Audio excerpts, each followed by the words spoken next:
ən böyük düşmənin kimdir? Səni aldadan dostlarınmı? Sənə həsəd aparan qohumlarınmı, yoxsa yolunu kəsən rəqiblərinmi? Xeyr, sənin ən böyük, ən hiləgər və ən təhlükəli düşmənin məhz indi bu sözləri dinləyərkən sənin içindədir. O sənin iki qabırğan arasındadır. O sənin nəfsindir. Şeyxül-Əkbər İbnül Ərəbi buyurur, Firon sadəcə Musa dövründə yaşayan bir hökmdar deyildi. Hər insanın içində bir Firon gizlənib. O Firon sənin nəfsindir və hər an sənə mən sizin Rəbbinizəm, məni dinlə, deyə əmr edir. Sən hər gün kimin əmrini yerinə yetirirsən? Allahın, yoxsa içindəki o doymayan canavarın? Hər dəfə bunu istəyirəm deyəndə, o istəyən sən deyilsən, odur.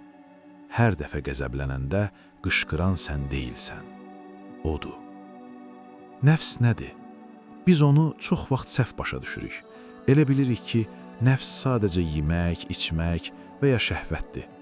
Amma İbn Ərəbi bizə çox dərin bir həqiqəti açır. O deyir, nəfs varlıq iddiasıdır. Nəfs Allahın qarşısında mən də varam, mən də idarə edə bilərəm deyən o təkəbbürlü səsdir. Nəfs bir quyudur. Sən ona dünyaları versən, o yenə də daha yoxdurmu deyə qışqıracaq. Maaşın artır, nəfsin doymur. Ev alırsan, daha böyüyünü istəyir.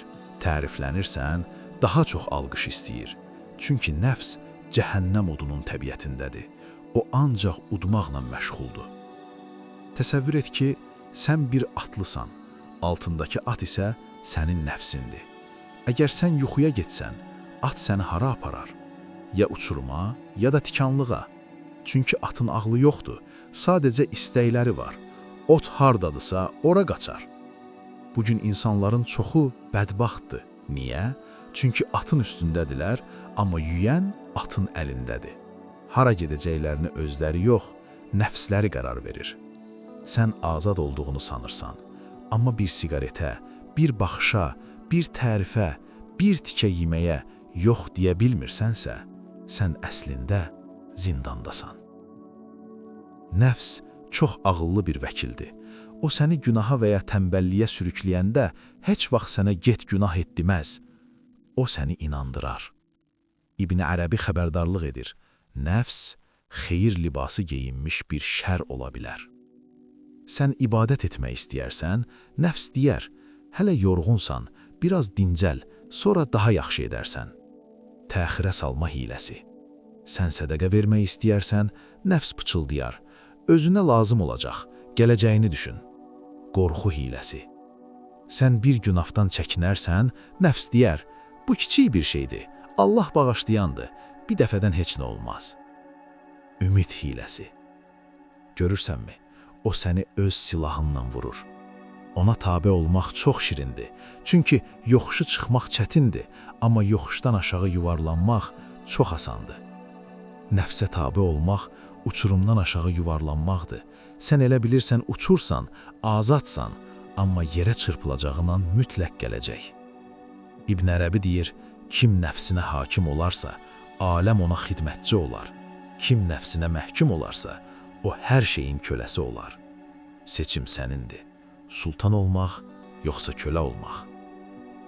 Bəs çarə nədir? Nəfsi öldürməkmi?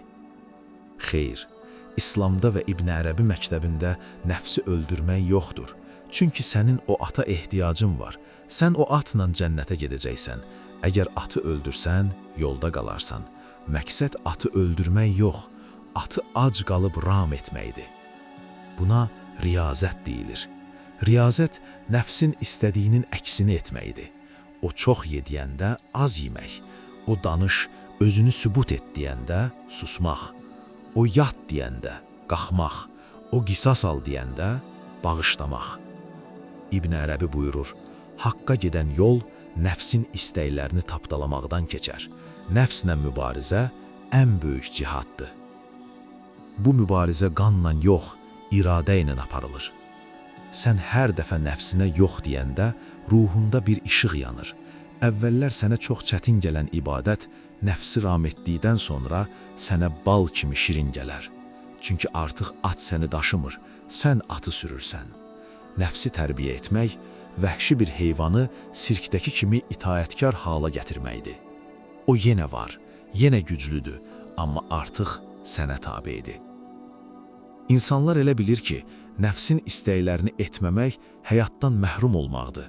Həyatını yaşa, ürəyin nə istəyir onu et deyirlər. Halbuki İbn Ərəbi bizə başqa bir pəncərə açır. O deyir, nəfsin ləzzəti anlıqdır, ruhun ləzzəti isə əbədidir. Bir günahı işləyərkən aldığın ləzzət neçə dəqiqə çəkir? Bir an. Sonra nə gəlir? Peşmançılıq, ağırlıq, vicdan əzabı. Amma nəfsinə qalib gəldiyin, hiss etdiyin o qalibiyyət ləzzətini heç nəyə dəyişmək olmaz. Gecə hamı yatarkən oyanıb, Rəbbinlə baş-başa qalmağın ləzzətini hansı dünya malı verə bilər? Bir insana gizlicə kömək etməyin verdiyi o daxili rahatlığı hansı şöhrət verə bilər? Sən nəfsinə yox deyə-deyə zəncirlərini qırırsan, qorxudan azad olursan, insanların fikrindən azad olursan, gələcək qayğısından azad olursan. Çünki nəfs qorxur, ruh isə Allaha güvənir.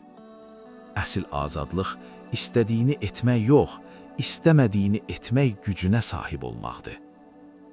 Sona qədər dinlədiyin üçün təşəkkür edirəm. Əgər bu video sənə biraz da olsa faydalı oldusa, zəhmət olmasa bəyən düyməsinə bas və kanala abunə ol. Bu videonu sevdiklərinlə paylaş ki, xeyir çoxalsın. Sənin fikirlərin mənim üçün dəyərlidir, rəylərdə yazmağı unutma. Özünə yaxşı bax, növbəti videolarda görüşənədək Allaha əmanət ol.